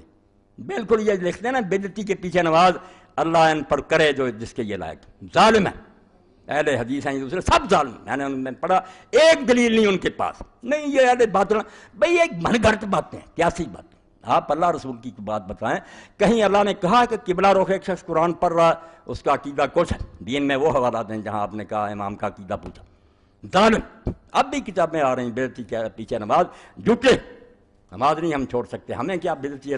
وہ حسن بصری رحمۃ اللہ علیہ کا قول یاد رکھیں جو صحیح بخاری میں، لوگوں نے پوچھا بدعتی، اور اس زمانے میں بدعتی یہ بریلوی نہیں تھے کہ درود و صلوات پڑھتے تھے، وہ بدعتی تھے جن کے عقیدے نئے تھے، کوئی رافضی بن گئے تھے، کوئی خارجی بن گئے۔ پوچھا عقیدے کے بدعتی، عقیدے نئے، فرمایا صلی خلفہ علیہ بدعت، پڑھ نماز اس کے پیچھے، اس کی بدعت کا وبال اس پر ہوگا۔ تجھے کسی نے کہا کہ عقیدہ پوچھ، اور جلدی روایتیں بنا لی کہ ان کی نماز قبول نہیں ہماری، بھئی آپ کو کیا فکر پڑی؟ اس کی نہیں قبول ہوگی، آپ کی نیت نیک ہو جائے گی۔ کہیں دین میں آتا کہ پہلے پتہ کرو کہ امام کی، پہلے آپ اللہ تعالیٰ کو یہ فیکس کریں کہ مولوی ساکی ہوگی پڑھے نماز نہیں، بھئی کس چکر میں آپ پڑھے ہوئے؟ آپ اپنی نیت نیک کریں، قرآن پڑھ رہا ہو قبلہ رخ۔ لوگوں نے کہا کہ آپ ایسے نجدہ خارجی کے پیچھے پڑھتے ہیں، تو صحابہ نے کہا ہم بھائی اس کے پیچھے نہیں کھڑے ہوتے، ہم قرآن کے پیچھے کھڑے ہوتے، قرآن پڑھ رہا ہم قرآن کی اصلاح کریں۔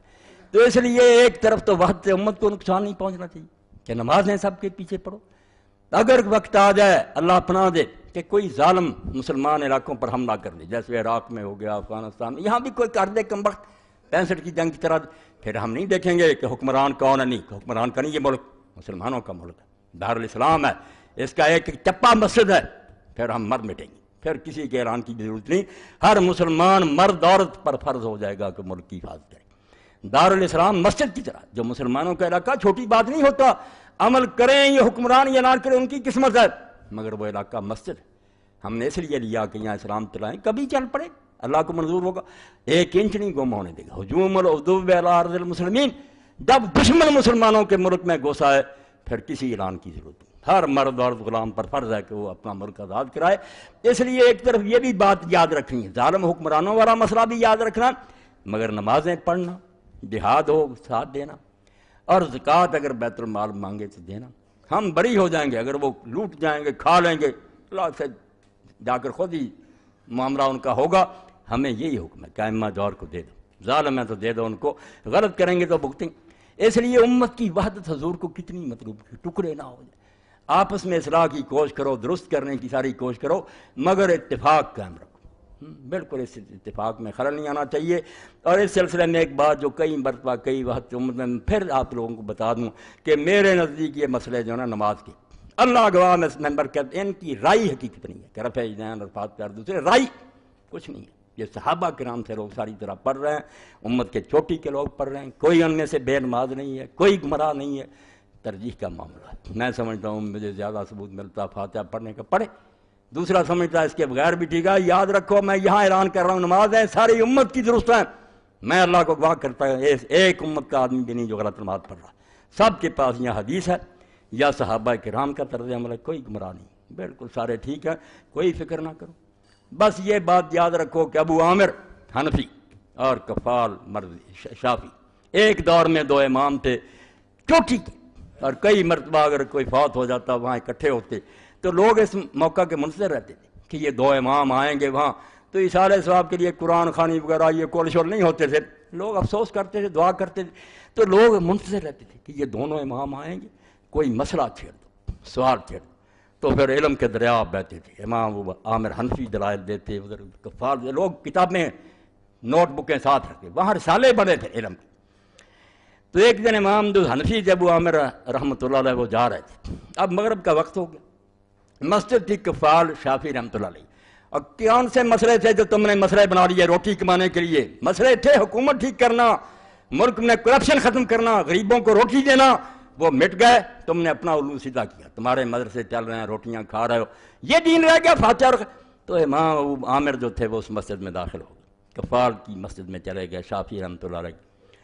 تو وہ شافی عالم نے جب دیکھا تو مؤذن اذان کہنے لگا تھا، مغرب کا وقت۔ اب شافی لوگ جو ہیں وہ ترجیح کی اذان کہتے ہیں، ریپیٹ کرتے ہیں کہ 2 مرتبہ اشہد اللہ اللہ، 2 مرتبہ اشہد ان محمد رضا، آہستہ آواز سے کہنا، پھر پورے زور سے ایڑیاں اٹھا کر اشہد اللہ الہ الا اللہ دوہری۔ یہ مکہ میں اذان ہوتی تھی، ابو محذورہ رضی اللہ عنہ کا آپ نے سکھائی۔ مدینہ میں وہ اذان ہوتی تھی جہاں ہم عام کہتے ہیں سیدھی۔ تو شافی عالم نے کہہ دیا ابو عامر صاحب آئے، حنفی اذان کہو، شافی اذان نہیں کہنی۔ پتہ تھا کہ دونوں سنت، ایک مکہ میں تھی، کیا فرق پڑ گئی؟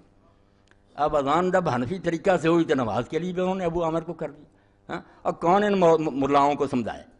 کیوں دین کا ستیہ ناش کرتے ہو؟ اسلام ایک ہی ہے، اللہ رسول کے دیوانے ہیں سارے، آگے کر دی۔ اب امام ابو عامر نے کہا اتنی میرا احترام کیا کفار نے، انہوں نے اللہ سینے پر ہاتھ، حنفی طریقہ چھوڑ دیا، نہ پر آمین اونچی آواز سے کی، رفع یدین کیا۔ یہ خود واقعہ مولانا نور شاہ رحمۃ اللہ علیہ نے اور مولانا یوسف بن نوری رحمۃ اللہ نے معارف سنن میں لکھا۔ کتنی بڑی اونچی مثال کہ کوئی نمازوں کا نہیں بگڑتا، میں رفع یدین چھوڑ دوں وہ حنفی کر لے، کوئی اچھوت نہیں ہو جائے گا۔ سب لوگوں نے یہ شرارتیں شروع کر رکھی ہیں، کوئی بات نہیں۔ کوئی اللہ کا بندہ جس کے سر پر آپ قرآن رکھ دیں کہ اللہ کو حاضر ناظر کیا ہے، صحابہ کرام میں دونوں طرح کے لوگ تھے، رفع یدین کرتے تھے، چھوڑتے نہیں، مانیں گے۔ امام ترمذی سے بڑا امام بخاری کا کون شاگرد ہے؟ وہ خود کہتے کہ کرنے والے بھی تھے، چھوڑنے والے۔ اب وہ صحابہ کرام بے دین مرے ہیں، توبہ توبہ، بے نماز مرے، اللہ سے ڈر جاؤ، بعد آ جاؤ، جو آپ کو پسند ہے وہ کرو، اور اگر اچھا کریں تو اس طرح کرو جیسے امام سفیان ابن عیینہ کرتے تھے، کسی نماز میں کر لیا کرو، کسی میں چھوڑ دیا کرو، تاکہ دل میں سے یہ نفرت اور کینہ جاتا رہے۔ آپ سمجھیں دونوں حضور کی سنت ہیں، فعلہ مرۃ و ترک مرہ۔ شاہ ولی اللہ فرماتے ہیں کبھی حضور کسی نماز میں کر لیتے تھے، کسی والکل سنہ، دونوں ہی سنتیں والے کل نسل اصیل، دونوں کی بڑی گہری بنیادیں ہیں، مگر فرقہ پرست مولوی یہ بات نہیں کہے گا۔ ملا یہ جس کو کہتے ہیں نا، ہے دونوں نے گالی بنا لی مگر بات ٹھیک ہے، ملا یہ یہی ہے، تعصب ہے، تشدد ہے، دوسروں کو مسلمان نہ سمجھیں۔ تو اللہ کے لیے یہ اس سال کا میرا آخری خطبہ تھا اس خلافت کے بارے میں۔ اللہ تعالیٰ مجھے اور آپ سب کو خیریت سے رکھے، اور حکومت اسلامیہ کے لیے ہمارے دلوں میں تڑپ پیدا کرے۔ آپ اپنی نمازوں میں روئیں کہ اللہ وہ دور آئے رسول اللہ کا، ابو بکر عمر کا، عثمان علی کا، ایسا دور جس میں خلافت راشدہ ہو، خلیفہ پھٹے کپڑے پہنے، لوگوں کے مکان اچھے ہوں، اس کا گھرا ہوا، وہ رات کو گھومے کہ غریبوں کی خبر لے، وہ بابرکت دور زمین پر آ جائے، واشرقت الارض بنور ربہا، اور یہ زمین اللہ کے نور سے چمک اٹھے، جلوے چمکے، غریبوں کو بھی جنت مل جائے۔ اس کے لیے کوئی کوشش کرو جو اصل دین ہے۔ یہ چھوٹے چھوٹے مسئلے کوئی نہیں، یہ وقت گزاری کے لیے، اپنی دکانیں چمکانے کے لیے ہیں۔ وآخر دعوانا الحمدللہ رب العالمین، وصلی اللہ تعالی علی خیر خلقہ محمد وآلہ واصحابہ اجمعین۔ بسم اللہ۔ الحمدللہ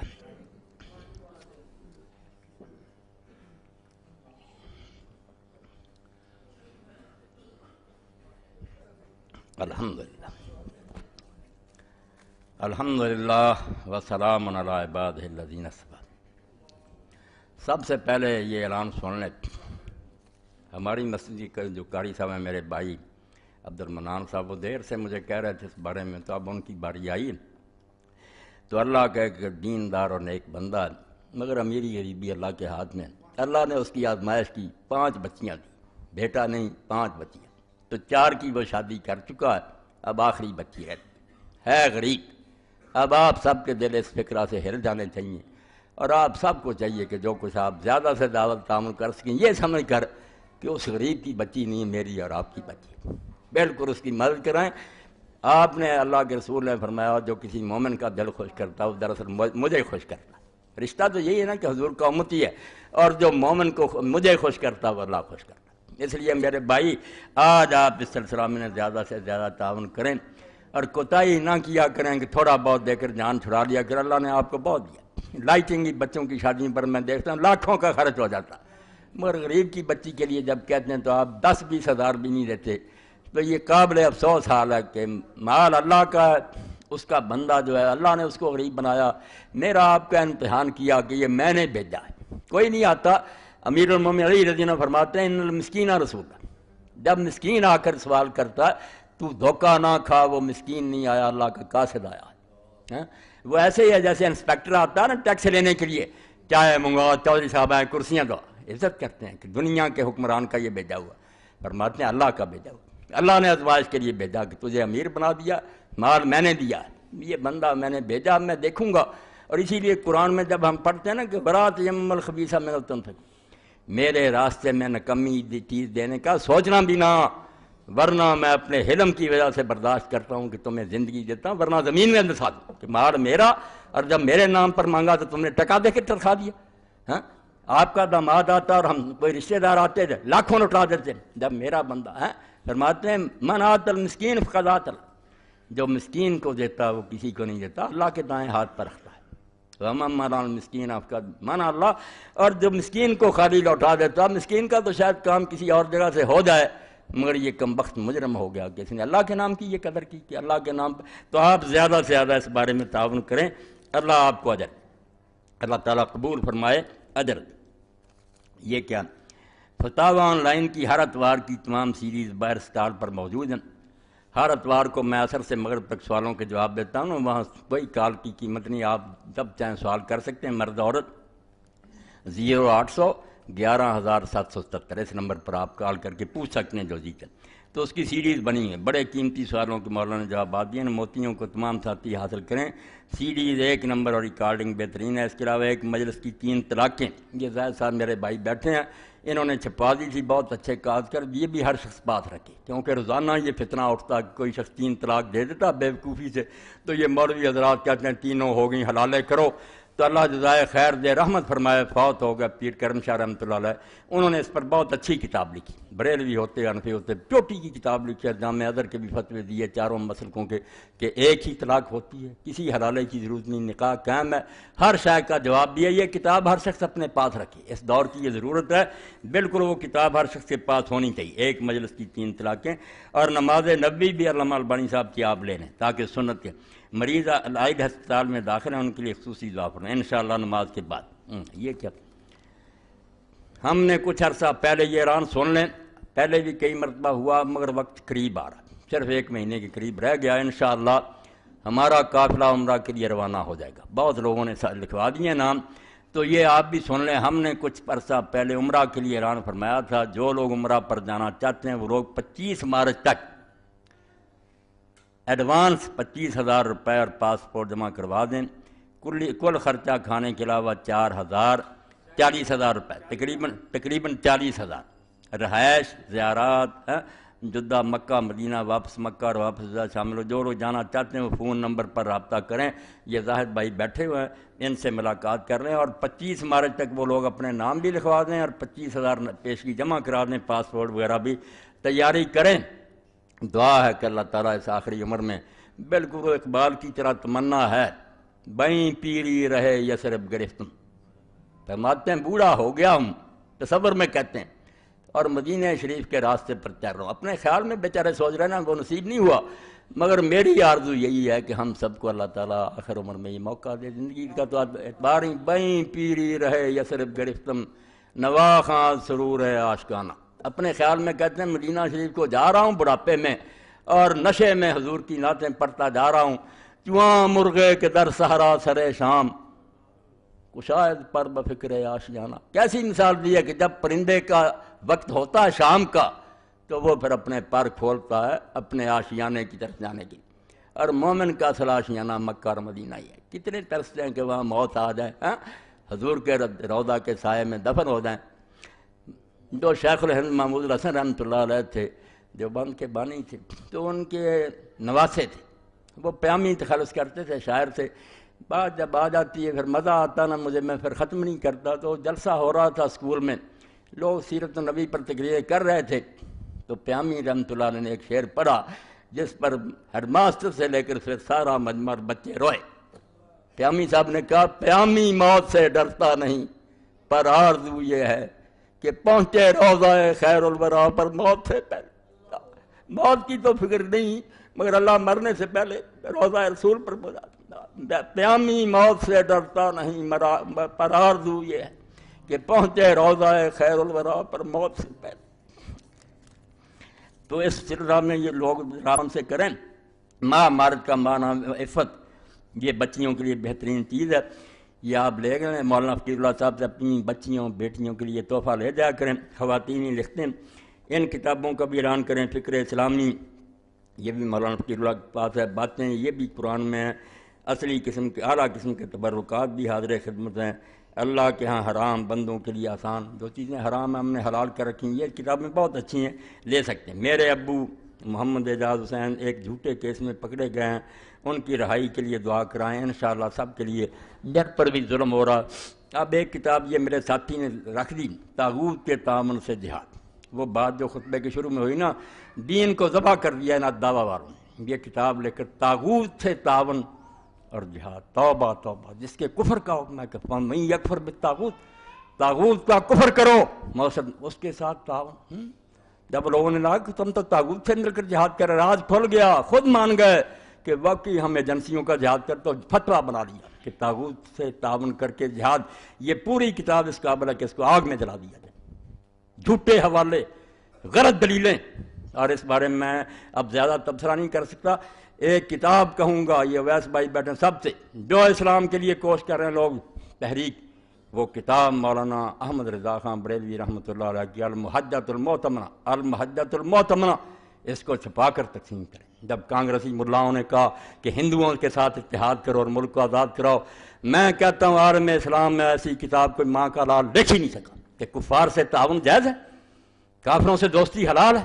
المحجۃ ایتوں کے جواب اور جو حدیثیں انہوں نے دی ان کے جواب اور فقہا کے حوالے کہ کفار صرف کتے ہیں، اور کتوں سے جیسے آدمی شکار کر سکتا، اگر مسلمانوں کی حکومت بہت مضبوط ہو اور یہ دو چار کتے ہوں کافر، ان کو ڈوری میں ڈال کر کام لے سکے، کوئی اندیشہ نہ ہو فتنہ، پھر ان سے تھوڑی بہت مدد لینے کی اجازت ہے، ورنہ کفار اس قابل نہیں ہے کہ ان کی تعظیم کی جائے۔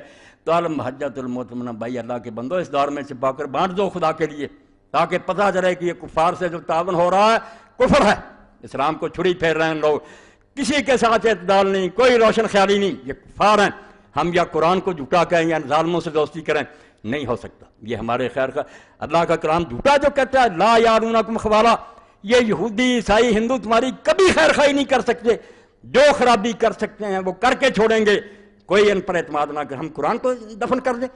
تو المحجۃ المعتمنہ فی آیات الممتحنہ، یہ ایسی کتاب ہے، میں اللہ کو گواہ کر کے میں نہیں دیکھتا کہ وہ بریلوی ہیں، یہ کون ہے، ایسی لکھی ہے فقہا کے حوالے سے، حدیثوں سے دھجیاں اڑا دی ہیں کہ کون سے حوالے دے رہے ہو، کوئی مشرکوں سے مدد، اللہ کے رسول کے سامنے آئے لوگ 700 بندہ کہ حضور ہم مدد کرتے، فرمایا اسلام لائے ہو، کہا نہیں، فلاں استعین مشرک، میں کافروں سے مدد نہیں لیتا، ہم دین کا کام کر رہے ہیں، کافروں کا کیا یہاں تک، تو اللہ کے لیے دین کو نہ خراب کرو، تم سے دین نہیں نہ ہوتا عمل، تو دین کو اصل حالت میں رہنے دو، طاغوت سے نہ ہمارا تعاون کراؤ، دین کو نہ تباہ کرو۔ جہاد تو تم نے کیا کرنا، اب یہ فتح دے دیے کہ طاغوت کے تعاون سے جہاد، مسلمان کا بچہ جانتا ہے کہ طاغوت کا تو کفر کرنا ہم پر فرض ہے، انکار کرو، لعنت بھیجو اور اس کی دھجیاں اڑاؤ، تم تعاون کرتے، حوالے جھوٹے، دلیلیں جھوٹی، اس پر شاید کوئی خطبہ ہو جائے، مگر وہ المحجۃ المعتمنہ اللہ کے لیے اس کے پڑھ لو۔ میں نے کہا موتی بخیر دیا اس کے علم اور فقہ کا کوئی اندازہ ہی نہیں، کیا روتے ہیں لوگ کہ وہ بریلوی ہے، وہ دیوبندی، علم ان کا ستی، پھنسے ہوئے اپنے اپنے دائروں میں، قدر کرو اللہ کے کسی بندے نے بھی یہاں جو کام کیا، ٹھیک ہے، جو غلطی ہے اس کو نہ مان۔ اللہم صلی علی سیدنا و نبینا محمد و علی آلہ وصحبہ بارک وسلم۔ اللہم اغفر للمؤمنین والمؤمنات والمسلمین والمسلمات الاحیاء منهم والاموات، ان اللہ یامر بالعدل والاحسان وایتاء ذی القربی وینہی عن الفحشاء والمنکر والبغی یعظکم لعلکم تذکرون۔ پاسپورٹ اور 25,000 روپے ایڈوانس